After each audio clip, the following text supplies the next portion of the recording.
Olá, amigos. Bem-vindos ao canal Velho da Periferia. Ao final do vídeo de hoje, considere a possibilidade de dar um like se você gostou ou um dislike se você não gostou. E considere também com bastante carinho a possibilidade de você se inscrever no canal. Isso vai deixar a gente bastante satisfeito. E sem mais delongas, vamos ao assunto de hoje.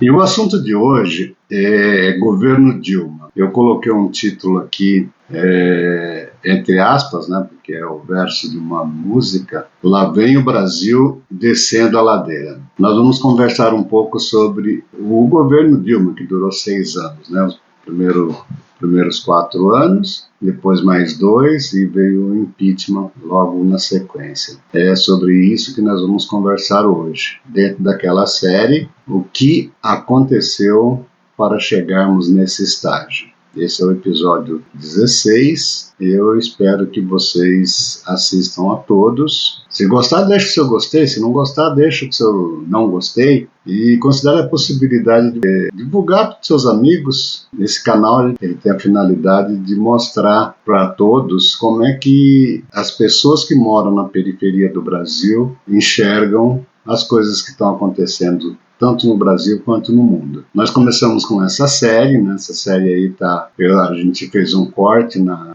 história do Brasil, desde da implantação da nova república, com a eleição de Tancredo Neves, e de lá para cá a gente vem discutindo todos os governos civis que assumiram de lá para cá, né? Fizemos um intervalo alguns episódios atrás aí no assunto, só para falar sobre o STF, depois voltamos e estamos continuando. No vídeo passado nós falamos sobre o governo Lula, os 2 primeiros mandatos dele, né, os primeiros 8 anos dele, e hoje nós vamos começar então a falar sobre o governo Dilma, para depois no final vocês tirarem as suas conclusões. A ideia que a esquerda tem de democracia é mais ou menos aquele regime que vige lá em Cuba, onde o presidente mandatário maior do país pode se reeleger quantas vezes ele quiser, não é quantas vezes a lei queira, ilimitado. Então, dentro desse aspecto aí, qualquer esquerda em qualquer lugar do mundo vai querer se perpetuar no poder. A gente tem alguns exemplos aí, tem o exemplo da China continental, tem o exemplo da Coreia do Norte. São exemplos assim, a antiga União Soviética, né? São exemplos que fazem a gente ver que o que eles querem é se perpetuar no poder. Especialmente com uma única pessoa, né? Um sistema muito personalístico, né? É impossível falar em Cuba sem imaginar a quantidade de anos que Fidel Castro ficou no poder. E é essa a ideia que a esquerda tem de democracia. Então, a reeleição perpétua. Acontece que no Brasil não é assim. No Brasil, a reeleição no Brasil é permitida uma única vez, então a pessoa se elege por 4 anos, depois pode se reeleger, não pode a terceira vez, a segunda vez, né? A segunda reeleição. Se ele quiser ser presidente de novo, ele tem que se afastar, dar o cargo para outra pessoa, e essa outra pessoa, e depois daí 4 anos, voltar a disputar a eleição de novo. Foi mais ou menos o que estava se configurando quando a Dilma entrou. O Lula tinha feito 8 anos de governo, estava muito bem avaliado, a população toda estava a favor dele, saiu com um índice de aprovação absurdo, né? Se vocês verem no vídeo anterior, foi aquela questão de ficar na veia a compra de apoio. Então, tudo quanto é coisa de bom que podia acontecer com o cidadão, estava acontecendo lá, embora a gente saiba as consequências, né? Mas foi lá que se criou Bolsa Família, Bolsa isso, Bolsa aquilo, foi lá que deu-se crédito para Deus e todo mundo. O pessoal comprava carro em 72, para pagar em 72 prestações, geladeira a perder de vista. Então, nos primeiros 8 anos do governo Lula, ele foi muito bem avaliado. E aí, o que aconteceu? Queriam preparar uma pessoa para assumir esses 4 anos de interregno aí entre o primeiro período de Lula e o segundo. E aí eles eles discutiram lá, né? Eles precisavam de alguém que concordasse com o jogo e alguém que fosse dócil o suficiente para, no final dos 4 anos, passar o bastão de novo para o Lula e a vida continua. Era nítido a intenção do PT, das pessoas que assumiram o poder, de ficar o máximo possível no poder. Era um projeto de poder, não era um projeto de governo. E para isso, era a intenção deles, pelo menos nessa primeira fase aí, pelo menos ficar 20 anos na presidência, ocupando a presidência. Então a ideia qual era? A ideia era fazer 8 anos com Lula, depois 4 anos com uma outra pessoa, depois mais 8 anos com Lula. Completaria-se 20 anos, né? Aí depois as coisas já estavam dominadas, mesmo, mais do que dominadas, né? E aí sabe-se Deus o que ia acontecer, né? Ia ser uma mexicanização do Brasil, né? Onde lá o tal do PRI ficou não sei quanto tempo, 50 anos no poder lá. E era isso que eles estavam querendo fazer aqui no Brasil. Aí eles, então, a escolha recaiu sobre a Dilma Rousseff, que uma série de fatores, né? O primeiro deles, eu imagino que dentro daquela agenda que eles tinham, né? A famosa agenda woke, tinha a questão do identitarismo, né? Até então o Brasil nunca tinha tido uma mulher eleita presidente, né? Primeira mulher, né? Isso diz muito forte, bate muito forte no pessoal que cuida dessa agenda identitária. Eu acredito que um fator muito importante na escolha foi essa aí. O outro fator muito importante da escolha foi, primeiro, que ela era dócil. Quando ela foi alçada a essa condição de candidata para esquentar a cadeira do Lula até ele voltar, ela era ministra-chefe da Casa Civil. E por que ela era ministra-chefe da Casa Civil? Porque ela assumiu o lugar do Dirceu. O Dirceu foi cassado naquele imbróglio todo do mensalão que a gente discutiu no vídeo passado. Ele foi demitido do cargo de chefe da Casa Civil, voltou para a Câmara, que ele originariamente era deputado federal, então ele voltou para a Câmara, e lá na Câmara ele foi cassado. Das pessoas envolvidas no mensalão, os únicos 2 que foram cassados foram José Dirceu e Roberto Jefferson. Roberto Jefferson foi o denunciante do mensalão e José Dirceu foi, segundo consta, o operador, aquele cara que montou todo o esquema, o cara que tinha, segundo Joaquim Barbosa na época, ele tinha o domínio do fato. Domínio do fato quer dizer, ele sabia de tudo. Quando José Dirceu ocupava a chefia da Casa Civil, a Dilma ocupava o Ministério das Minas e Energia. E como é que ela chegou a ser ministra das Minas e Energia? A Dilma é mineira. Ela nasceu em Minas, mas fez carreira no Rio Grande do Sul. E lá no Rio Grande do Sul, ela se alinhou, se afiliou ao PDT. PDT é o Partido Democrático Trabalhista, é um partido fundado por Leonel Brizola, um gaúcho também, né? O Leonel Brizola, depois, quando teve a anistia, ele voltou para o Brasil, ele era PTBista, PTB, Partido Trabalhista Brasileiro. Era o antigo PTB, né, do João Goulart e do Brizola e tal. Só que quando ele voltou na anistia, o PTB, né, já tinha dono, vamos dizer assim, né? No Brasil os partidos têm dono.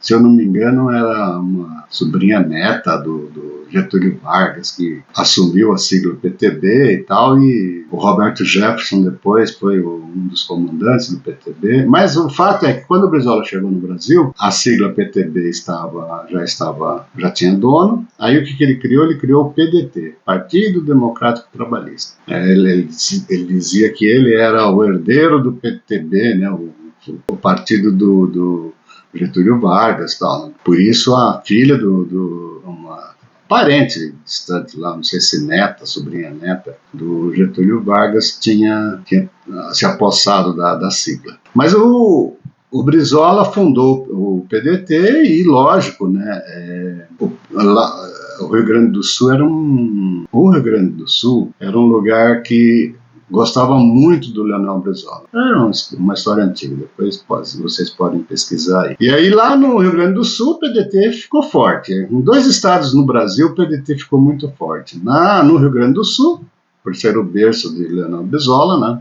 O berço do trabalhismo, e no Rio de Janeiro, onde o Leonel Brizola se lançou novamente como político, concorrendo a governador do estado, e ganhou várias vezes, acho que 2 vezes ele exerceu a função de governador do estado. Inclusive o pessoal, os analistas políticos aí dizem que a situação lamentável que o Rio de Janeiro se encontra hoje, em termos de facções, esses negócios aí, começaram com o Leonel Brizola. Foi ele que facilitou a vida do pessoal das facções, esse tipo de coisa. Dizem, né? Não sei se é bem verdade, mas várias políticas dele levaram ao fortalecimento dessas facções aí. Isso aí a história não mente, não.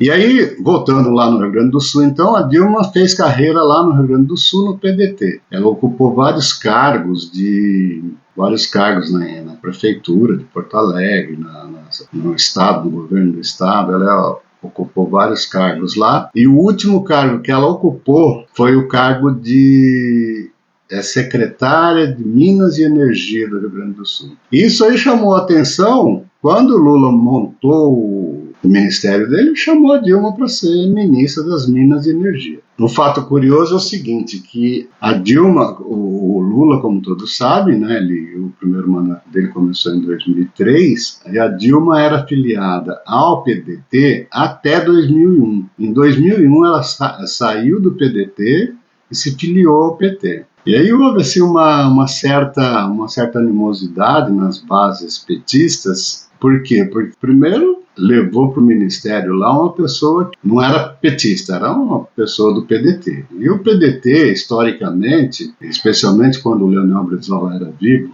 o Leonel Brizola faleceu em 2004, mas especialmente quando o Leonel Brizola era vivo, um inimigo figadal mesmo do PT. Mas era um crítico feroz do PT mesmo. Existe uma expressão até que se tornou assim, meio corriqueira, né?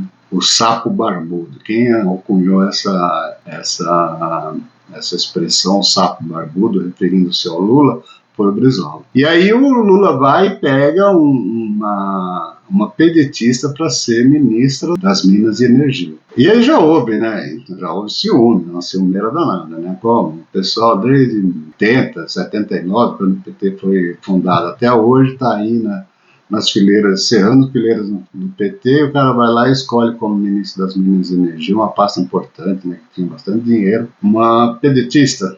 Aí começou. Mas aceitaram, né? Foram lá, conviveram com ela. Mas quando o Dirceu saiu, ele foi cassado, ele foi demitido da Casa Civil. Aí o Lula foi lá e trouxe Dilma Rousseff para a Casa Civil, como chefe da Casa Civil. Esse cargo aí é o cargo de maior visibilidade. Era, né, pelo menos. É meio ofuscado, assim, né? Mas era o cargo de maior visibilidade do governo. Tanto que, quando o José Dirceu ocupava esse cargo aí, o próprio Lula chamava o Zé Dirceu de capitão do time. Vamos imaginar assim, num regime parlamentarista, ele seria o primeiro-ministro. A chefia do gabinete civil é que, na verdade, é que executa as políticas, né? Executava. Hoje eu não sei como é que tá, né? Hoje esse pessoal aí, cada um atira para o lado que quiser, né? Mas naquela época lá o negócio era mais ou menos centralizado. Então esse cargo para Dilma Rousseff deu uma visibilidade muito grande para ela. Ela era ministra das Minas e Energia, ela executou algumas políticas lá suicidas, assim, né? Ela fez o mercado de energia elétrica baixar o preço da energia na canetada, né? Na força. Depois a gente pagou por isso tudo, né? Pagou em dobro, em triplo por isso aí, mas a Dilma, enquanto ministra das Minas e Energia, cometeu essa loucura. Foi lá e, através de um decreto, fez com que a energia baixasse, não sei quantos por cento lá, acho que 20%. Imagina o que é. A mesma coisa quando eles baixaram os juros do Banco Central por decreto. Então, ao invés de deixar o mercado regular isso aí, eles baixaram por decreto.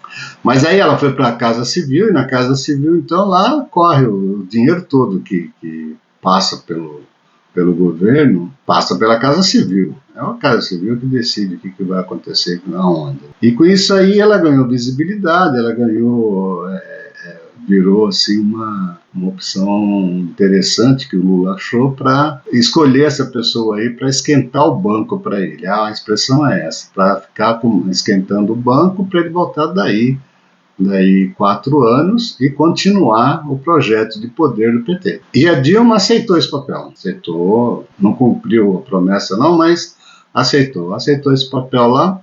E aí, durante a campanha de 2010, o Lula falava que a Dilma era o Lula de saias. E com isso aí ele conseguiu eleger a Dilma uma boa margem de votos, né? Ela concorreu, parece, com José Serra na primeira eleição. Na primeira eleição dela, ela concorreu com José Serra e venceu José Serra no segundo turno. Fato curioso, que até hoje o PT não venceu nenhuma eleição no primeiro turno para presidente. Então, a Dilma ganhou em 2010 do José Serra e assumiu em 2011. Aí o Brasil começou descer a ladeira. O Brasil começou a descer a ladeira, a Dilma começou a botar a manguinha de fora, começou a desobedecer o PT, começou a desobedecer não sei o quê, e a coisa começou a ficar grave para o Brasil. Parece que fizeram um acordo lá que o Guido Mantega ia continuar como condutor da política econômica, então ele